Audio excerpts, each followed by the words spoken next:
So unajua wewe ni best yangu sana bana bro Na nimeonanga ukiteseka huku sana bana. Hata nikupe tu option moja kwa hapa. Hii shop ni yangu bro.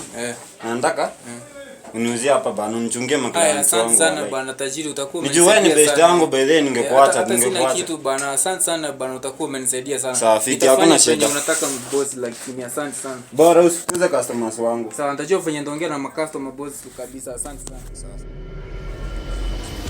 Yes, karibu sana customer. Ngoja bana. Niko salama.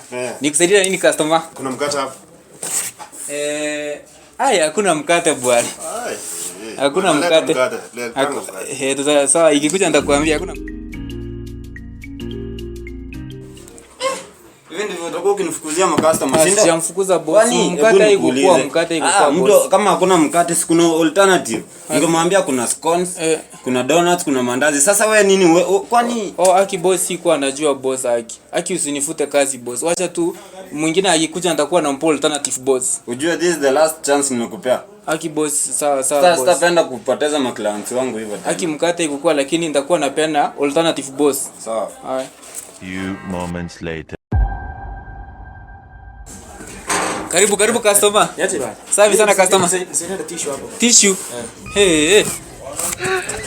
Hakuna tissue, lakini kuna rim paper hapa, kuna gazeti na box. Utatumia gani customer?